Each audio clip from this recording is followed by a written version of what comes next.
Bonjour, eh bien nous avons aujourd'hui comme invité Laurent Chéneau. Bonjour Laurent. Bonjour Jacques. Alors, j'ai reçu son livre qui a paru aux éditions Jouvence Santé, Se soigner par les ventouses. Alors j'ai cru que c'était un livre un peu humoristique parce que j'avais l'impression de réentendre ma grand-mère qui, il y a maintenant quelques années, soignée par les ventouses et les rigolos. Alors, vous n'êtes pas la réincarnation de ma grand-mère, rassurez-moi Laurent. Non, non, non, Jacques, je suis pas la réincarnation de votre grand-mère et je suis pas surpris non plus, Jacques, parce que c'est votre réaction, je l'ai quand même souvent au cabinet. Hein. C'est vrai que quand je sors des ventouses au cabinet, c'est un peu la réaction, oh là là, mais mais vous faites ça, vous, mais c'est un truc de grand-mère et vous utilisez encore ça, et c'est vrai que voilà, c'est une réaction, je suis pas surpris, et c'est une réaction que j'ai souvent, oui. Ouais. Alors, oui, pourquoi les ventouses? Pourquoi les ventouses? C'est pas has-been? Alors les ventouses, c'est pas has-been, non, non, non, c'est pas has-been. Alors les ventouses en médecine traditionnelle chinoise sont restées toujours d'actualité, hein, au même titre que l'acupuncture, que les plantes, que d'autres voilà, que d'autres protocoles de traitement. Et c'est pas has-been parce que bon, on se rend bien compte quand dans la pratique clinique en cabinet que les ventouses, en fait, elles sont très très efficaces, Alors, très efficaces. il y en a plusieurs types de ventouses, en fait. Moi, je me souviens des ventouses scarifiées qui étaient vraiment une sacrée horreur, hein. Ah Bon, oui. mais je pense que maintenant, on a amélioré la technique, hein. Mais qu'est-ce qu'il y a comme type de ventouse? Alors, quelles sont les ventouses que l'on peut mettre, que vous pouvez mettre ou qu'on peut se mettre, d'ailleurs? Alors, effectivement, donc il y a les ventouses ont quand même, même si elles viennent d'une autre époque, comme vous le disiez, Jacques, les ventouses ont quand même évolué. Et aujourd'hui, on va dire qu'il y a deux grands types de ventouses. On parle de ventouses posées liées à la technique de pose, donc des ventouses dites à chaud, ou des ventouses dites à froid. Euh, donc la première, les ventouses à chaud, c'est des ventouses qu'on met vraiment, là qu'on pose comme le faisaient nos grands-mères, c'est-à-dire qu'en mettant le feu à l'intérieur de la ventouse et on applique ensuite directement sur la peau. Donc ça, c'est d'où la notion de ventouse dite à chaud. Et puis, avec le temps qui a passé, les techniques un peu plus modernes, les techniques de fabrication moderne avec l'arrivée du plastique, on a maintenant des poses de ventouses à froid qui se font avec une pompe à vide, une pompe à main toute simple, un peu comme votre pompe à vélo. Et puis, on va pouvoir poser les ventouses de manière un peu plus sécurisée, simplement en créant une dépression en faisant le vide avec une pompe. Donc ça, c'est les deux grands types de ventouses. Et effectivement, vous parliez aussi d'un cas un petit peu particulier, qui sont les ventouses dites scarifiées, ou parfois on entend parler de ventouses humides. C'est où on va avant de poser la ventouse, ou parfois après, où on va piquer la peau, ou gratter la peau, ou griffer la peau, comme ça se faisait avant. Et l'idée est de faire sortir un petit peu de sang au droit de la pose de la ventouse, avant ou après. Alors, ok, maintenant on sait comment ça marche. Mais pourquoi ça marche, en fait?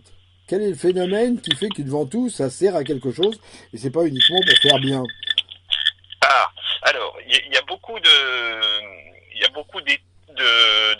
principes et suivant l'histoire dans les différentes médecines traditionnelles, que ce soit la médecine chinoise, que ce soit la médecine islamique, puisque dans la tradition islamique, on utilise beaucoup aussi les ventouses, ça s'appelle l'hijama, hein, qui est des techniques qui sont beaucoup utilisées dans cette médecine. Il y a différentes applications et donc différentes façons aussi d'expliquer ça. Bon, un des premiers principes qu'on peut et qui était déjà identifié avant, c'était de dire une ventouse posée en surface, elle a un effet, par l'effet de dépression, elle a un effet drainant, c'est-à-dire qu'elle va aller chercher en profondeur les matières et les toxines, le sang vicié, les toxines métaboliques qui stagnent en profondeur, alors soit dans un muscle, soit dans une articulation, soit dans un organe vital comme le poumon, et l'effet drainant par l'effet de dépression de la ventouse va venir reprendre ces toxines et tous ces déchets métaboliques et va les ramener en surface pour que votre corps puisse, via notre système lymphatique, via notre système immunitaire, puisse les drainer et les effet à l'extérieur. Donc voilà, ça c'est une des grandes explications j'allais dire, des mouvements physiologiques qui sont en lien avec la pose de ventouse. Alors après, on a découvert aussi qu'il y a d'autres, suivant les cultures et les médecines traditionnelles, qu'il y a d'autres effets aussi, donc sur les ventouses, un effet aussi réflexe, puisqu'il y a une action au niveau de la peau et des dermatomes, ce qu'on appelle. Il y a aussi un effet, ce qu'a montré aussi la médecine chinoise et ce qu'elle utilise, un effet sur les méridiens d'acupuncture et sur les points d'acupuncture en fonction de là où on les pose, et aussi dans certaines techniques, par exemple on parlait des ventouses dites humides, un effet où on va drainer le sang qui est vicié à l'extérieur du corps. Donc là il y a vraiment un effet de chasser les toxines du sang qui est vicié en dehors du corps. Par exemple, donc je viens vous voir, ou je vous appelle, je vous demande de me mettre, j'ai une rhinopharyngite par exemple, j'ai mal à la gorge, et alors vous mettez les ventouses dans le dos. C'est un peu bizarre quand même. Non, c'est pas bizarre, Jacques, de mettre des ventouses dans le dos, parce qu'en fait, la pose de ventouses sur le haut du dos, c'est des indications typiques dans les tableaux cliniques des déséquilibres de la sphère ORL, où on a les ventouses vont se poser sur une zone géographique sur le sommet du poumon, sur le sommet de la zone haute du poumon, et c'est une zone aussi qui correspond à certains points d'acupuncture qui sont impliqués en médecine chinoise, ce qu'on appelle des atteintes de type Fang, en chinois, des atteintes de type vent, donc type vent froid, ce qu'on appelle les rhinites chez nous, vent froid, humidité, les coups de froid, le coup de froid hivernal, ou les rhumes, grippe et toutes ces affections de la sphère ORL. D'accord. Alors on comprend mieux quand on a mal au dos, vous nous les mettez, quand on a mal au lombaire ou quand on a mal au sciatique, vous nous les mettez dans le bas du dos.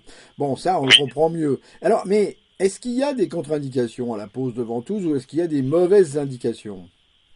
Alors, il y a quand même effectivement des contre-indications à la pose de ventouse. Alors, il y a peu de contre-indications vraiment, j'allais dire, problématiques à la pose de ventouse. Puisqu'en fait elles vont être de l'ordre vraiment, si on a des personnes qui ont des problèmes, si on fait des ventouses par exemple scarifiées, on va pas faire des ventouses à des gens qui sont hémophiles par exemple, là ce serait vraiment, ça poserait un problème. On va pas faire non plus des ventouses à des personnes à poser sur le haut du dos, à des personnes qui auraient des problèmes cardiaques graves ou qui seraient dans une situation surtout de faiblesse, de grande fatigue ou de choses comme ça. Alors, il y a vraiment, c'est vraiment des cas particuliers, mais où vraiment, j'allais dire, on n'aurait pas forcément l'idée, et on n'a pas l'idée de poser là des ventouses à des personnes comme ça. Mais alors vous nous dites quand même la femme enceinte oui. Vous n'aimez pas trop, et les diabétiques qui ont un taux de glycémie non contrôlé, vous n'aimez pas non plus, pourquoi? Oui, alors parce que en fait, c'est pas vraiment une contre-indication. En fait, c'est qu'il y a des choses qui paraissent à poser. Quand on pose des ventouses, il y a des choses qui paraissent évidentes. Donc, c'est ce que j'explique dans mon livre. On dit, ne posez pas des ventouses, par exemple, sur les ventres d'une femme enceinte. Si vous voulez, si elle a mal au dos, par exemple, des douleurs lombaires, vous allez poser dans le dos, ou vous allez poser mais pas sur la partie abdominale qui est déjà sollicité et déjà distendu. Et c'est vrai qu'après, ça va être des contraintes de ce type-là. Et sur les personnes qui ont des problèmes sanguins, où je parle effectivement dans le livre des personnes qui ont des taux de sucre élevés, ça va être plutôt lié à l'action du système immunitaire, puisque les ventouses, après le traitement, vont avoir une action sur notre système immunitaire. Et du coup, c'est vrai que ces différents équilibres-là vont en fait contrarier en fait l'effet des ventouses. D'accord. Alors, si j'achète votre livre, que je le lis bien sérieusement, est-ce que je peux me soigner moi-même? Alors, si vous achetez le livre, Jacques, et que vous lisez bien les indications, la façon dont c'est et les schémas de pose aussi, c'est important de comprendre ce qu'on fait. Là, tout le monde peut effectivement, chacun peut traiter un petit rhume, une rhinite, des choses comme ça, une douleur de dos, des choses comme ça. Chaque personne peut se traiter ou traiter un membre de sa famille, un peu comme le faisaient nos grands-parents, peut traiter sans problème ces déséquilibres-là. Et je les laisse combien de temps en place, les ventouses, en fait? Alors, en général, les ventouses, on laisse en place les ventouses entre 15 et 20 minutes. Hein, c'est le temps de pause un petit peu standard. Alors là, c'est pareil, j'explique et c'est là où il faut correctement, et c'est bien expliqué dans le livre. Il y a pareil des indications un peu différentes. Pour les enfants ou les personnes un peu plus fragiles, il faudra laisser bien entendu les ventouses moins longtemps, puisqu'en fait c'est des organismes, ça réagit beaucoup plus vite, ou alors c'est des endroits, si par exemple la peau est beaucoup plus fragile, si on fait des ventouses en massage ou au niveau du visage pour d'autres applications, là bien entendu ça va être une pause un petit peu différente et on va adapter le temps de pause au terrain et à la zone de pause, à la zone géographique sur le corps de pause. Oui. D'accord. Est-ce que vous auriez un conseil à donner à nos auditeurs en cette période d'automne là ou de début d'hiver? Est-ce qu'il y a une indication vraiment où ça marche vraiment, j'allais dire du feu de Dieu, non, c'est une mauvaise image, où ça marche très bien, les ventouses? Si, c'est l'image du feu des ventouses. Oui, Ben oui. C'est une bonne. Oui, c'est vrai que toutes ces périodes, c'est vrai, dans les périodes hivernales, il y a vraiment, on gagne vraiment à. Et moi, j'invite vraiment à mes patients à poser des ventouses, à faire une pause au niveau de la sphère ORL. Ça, c'est vraiment des indications très pertinentes pour toutes les affections rhinites, les affections grippales, les coups de froid de l'hiver. Et moi, si j'ai un conseil à donner, effectivement, c'est de pas, j'allais dire, presque de commencer à prendre l'habitude de faire ça, j'allais dire peut-être une fois par mois en saison froide. Donc même préventivement. Oui, bien sûr, même préventivement, ça va nous permettre de renforcer et de faire travailler notre système immunitaire et d'aider en fait de la sphère ORL et l'énergie du poumon. Ça peut être intéressant aussi pour les personnes qui ont des terrains au niveau de la sphère ORL un peu plus fragile. Ça va les aider aussi. Oui. Eh ben voilà, écoutez, il n'y a plus qu'à prendre votre livre.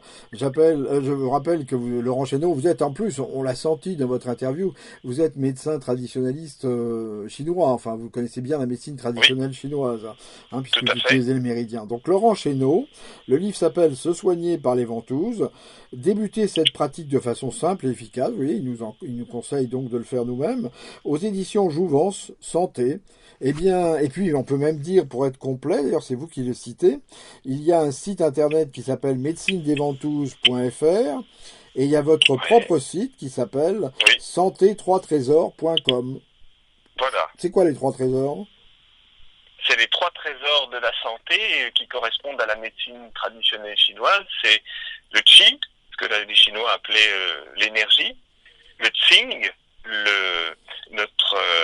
notre essence, notre corps, notre essence subtile aussi, et le shen, c'est l'esprit, la conscience, et toute cette partie non physique de nous qui fait aussi partie intégrante de notre santé. Et ces 3 trésors, c'est qu'il faut un équilibre entre ces 3, c'est l'énergie, la partie matérielle de nous-mêmes et la partie immatérielle, notre esprit et notre conscience, qui doivent être les 3 en harmonie et en équilibre pour qu'on puisse rester en bonne santé.